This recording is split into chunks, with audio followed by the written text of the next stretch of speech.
Mikołaj Kopernik kojarzy się głównie z Toruniem, ale jest jeszcze kilka innych malowniczych miejsc, które są bardziej lub mniej powiązane z wielkim astronomem. Jednym z nich jest Frombork. Frombork to niewielkie senne miasteczko malowniczo położone na wzgórzach nad brzegiem Zalewu Wiślanego. Znany jest także dla wielu grodem Naszej Pani, co związane jest z obecnym tu od średniowiecza kultem maryjnym. Miasto Frombork przywilej lokacyjny otrzymało w 1310 roku od biskupa Eberharda z Nysy, a już 10 lat później stało się formalnie własnością kapituły. Od powstania osady przez długi czas życie mieszkańców skupiało się głównie na rybołówstwie i rolnictwie. Obecnie jest to w dużym stopniu turystyka. Na przestrzeni wieków powstawały różnego rodzaju warsztaty rzemieślnicze świadczące usługi dla kanoników i służby kościelnej.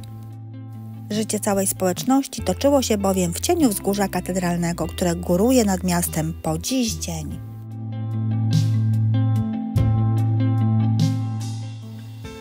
Początkowo kompleks usytuowany na wzgórzu katedralnym pełnił funkcję centrum diecezji warmińskiej, później drugiego pod względem znaczenia po zamku w Lidzbarku ośrodka politycznego, administracyjnego, militarnego i religijnego diecezji. Obecnie jest to znamienity przykład średniowiecznej warowni katedralnej, która łączy w harmonijną całość formy architektury związane zarówno z funkcjami sakralnymi, jak i obronnymi, a także rezydencjonalnymi i administracyjnymi. Od września 1994 roku Fromborskie Wzgórze Katedralne jest pomnikiem polskiej historii. Monumentalna bryła Bazyliki Archikatedralnej Wniebowzięcia Maryi Panny i Świętego Andrzeja dominuje w krajobrazie całego miasteczka.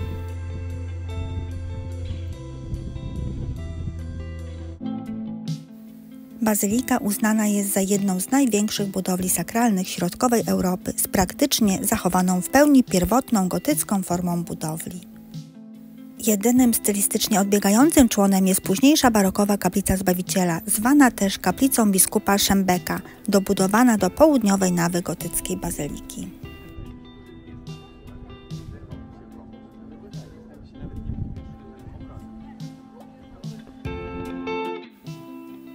Do najcenniejszego, zachowanego pierwotnego wyposażenia zalicza się ołtarz główny z poliptykiem późnogotyckim z 1504 roku przedstawiający Matkę Boską z Dzieciątkiem.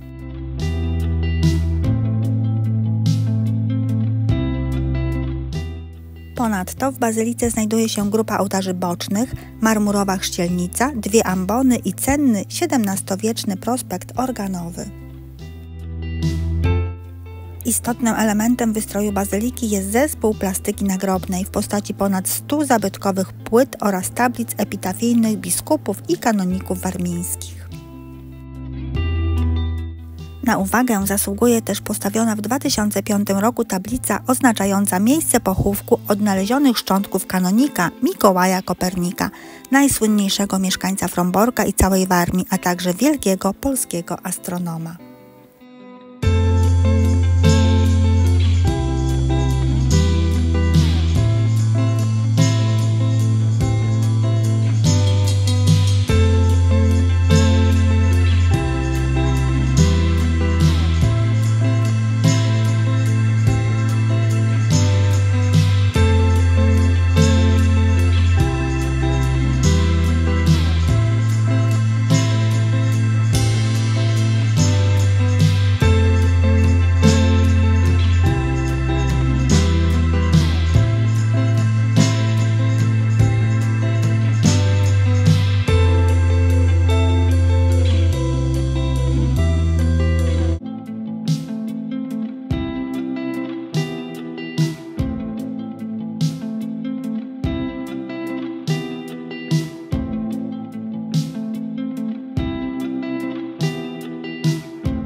najwyższa budowla wzgórza katedralnego to gotycko-barokowa dzwonnica zwana wieżą biskupa Radziejowskiego.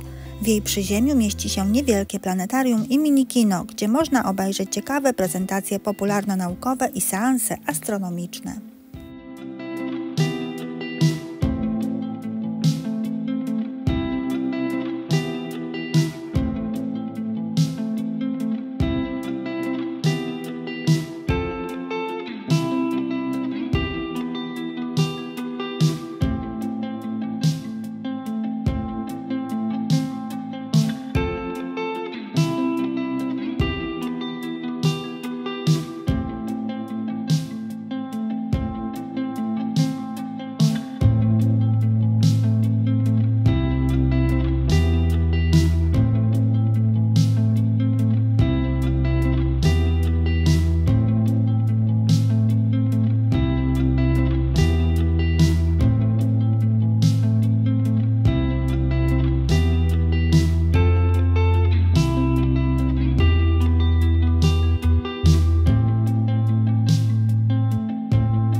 W wieży zawieszone jest wahadło, które stanowi przyrząd do obserwacji ruchu wirowego Ziemi.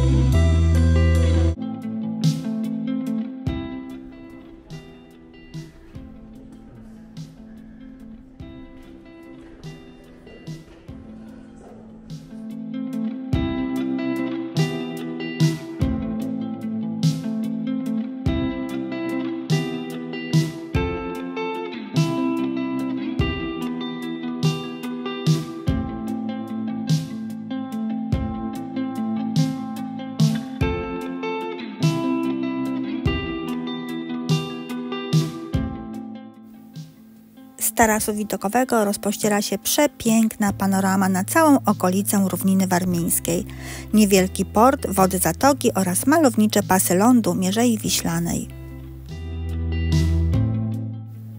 Podziwiając taką panoramę, łatwiej zrozumieć, dlaczego Frombork w przewodnikach turystycznych określany jest mianem Perły Warmii.